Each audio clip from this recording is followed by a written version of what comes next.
আমি ব্যক্তিগতভাবে পাথর উত্তোলনের পক্ষে, তবে সেটা রাষ্ট্রীয় তত্ত্বাবধানে, কোনো দলের বা কোনো ব্যক্তির বা কোনো গোষ্ঠীর তত্ত্বাবধানে নয়। চলেন আমরা কারণগুলো খুঁজে দেখি কেন পাথর উত্তোলন করা উচিত সিলেট থেকে। এই পাথরগুলো মূলত আসে কোথা থেকে? আমাদেরকে এই পাথরগুলোর উৎপত্তি স্থল সম্পর্কে জানতে হবে।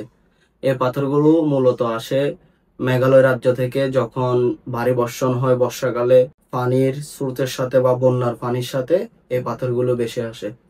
বিগত সরকারের আমলে পাথর খুব সীমিতভাবে উত্তোলন হতো, ভারতের নির্দেশে উত্তোলন বন্ধ থাকতো। কারণ আমরা যদি নিয়মিত পাথর উত্তোলন করি তাহলে ভারতের মেঘালয় রাজ্য থেকে পাথরগুলো চলে আসবে। কারণ পাথর উত্তোলন করলে নদীটা খালি হয়ে যাবে, তখন খুব সহজেই চলে আসতে পারবে পাথরগুলো। যদি পাথর উত্তোলন করা না হয়, সিলেটে মেঘালয় রাজ্যের সাথে যে নদীটা আছে পিয়াইন নদী, ওই নদীতে পাথরগুলো যদি উত্তোলন করা হয় তাহলে খালি হয়ে যাবে, এবং নদী যদি খালি থাকে তাহলে বর্ষাকালে পানির স্রোতের সাথে পাথরগুলো চলে আসতে পারবে। আর নদীতে যদি পাথর উত্তোলন করা না হয়, পাথর তো তখন থেমে থাকবে, তাহলে আর মেঘালয় থেকে পাথরগুলো আসতে পারবে না। এই পাথরগুলো মূলত পিয়াইন নদী, ধলাই নদী এবং জাদুকাটা নদী দিয়ে আসে। আমাদের কিন্তু বার্ষিক চাহিদা প্রায় 6.5 মিলিয়ন মেট্রিক টন পাথর, যার বাজার মূল্য 127 মিলিয়ন মার্কিন ডলার। এই 6.5 মিলিয়ন মেট্রিক টন পাথরের প্রায় 3.6 মিলিয়ন মেট্রিক টন পাথর আমদানি করা হয় ভারত থেকে। দুবাই থেকে 2.8 মিলিয়ন মেট্রিক টন পাথর আমদানি করা হয়, আর কিছু থাইল্যান্ড থেকে। আমাদের মোট পাথর আমদানির যদি আমরা হিসাবটা দেখি আজকের বাজার মূল্য অনুযায়ী, 127 মিলিয়নকে যদি আপনি প্রতি ডলার 121 টাকা হিসাবে ধরেন, তাহলে আমাদের প্রায় 15,246 কোটি টাকা যে প্রত্যেক বছর শুধু পাথর আমদানির জন্য আমাদের বাজেট রাখতে হয়। বর্তমান সরকারের উচিত হবে এটা আমাদের ওখান থেকে যত বেশি সম্ভব পাথর উত্তোলন করা যায় সেটা পরিবেশের সাথে ভারসাম্য রক্ষা করে, তাহলে আমাদের এই খাতে ব্যয়টা কমে আসবে।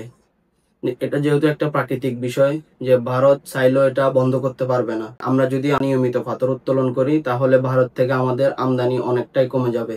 এটা কিন্তু প্রাকৃতিক সম্পদ, তো এটা সৃষ্টিকর্তা প্রদত্ত, এটাতে কিন্তু সবার হক আছে। আপনি যদি এটা ন্যাচারাল ভাবে চলতে দেন তাহলে এই পাথরগুলো অটোমেটিক বাংলাদেশের সীমানায় চলে আসবে। 19 সালের পর থেকে সিলেটে যে বন্যাগুলো হয়েছে, এই বন্যাতে ক্ষয়ক্ষতি অনেক কমে যেত যদি পাথর উত্তোলন করা হতো। পাথর উত্তোলন না করার কারণে, সম্পূর্ণ নদীতে পাথর বড় বড় পাথরগুলো থাকার কারণে যে পানির যে একটা স্রোত বা প্রবাহ আছে, সেই প্রবাহটা বাধাপ্রাপ্ত হয়। যদি পাথরগুলো উত্তোলন করা হতো, নদীর গভীরতা বৃদ্ধি পেত এবং পানিগুলো সেই নদী পথে পথে গিয়ে একসময় সাগর এবং বঙ্গোপসাগরে চলে যেত। এখন সেটা না যাওয়ার কারণে যতবারই বর্ষাকালে একটু ভারী বর্ষণ হয় তখনই বন্যা হয়ে যায়। কারণ মেঘালয়টা কিন্তু বাংলাদেশের যে সীমান্ত, মেঘালয়টা কিন্তু উঁচুতে অবস্থিত, সেখান থেকে যখন বর্ষণ নামে এখানে বন্যা হয়ে যায়। তাই আমি মনে করি রাষ্ট্রীয় উদ্যোগে পাথর উত্তোলন করা উচিত। আর আপনারা যারা একদম পাথরের জন্য এখন একদম মায়া কান্না দেখাচ্ছেন, আপনার এলাকায় অবস্থিত নদী, বড় বড় খালগুলোর অবস্থা আপনি দেখুন, তার জন্য আপনার কি উদ্বেগ? আপনি যদি ঢাকার বুড়িগঙ্গা নদীর অবস্থা দেখেন, পানির অবস্থা সেখানে কোন পর্যায়ে রয়েছে, এগুলো হচ্ছে মায়ের থেকে মাসির দরদ বেশি।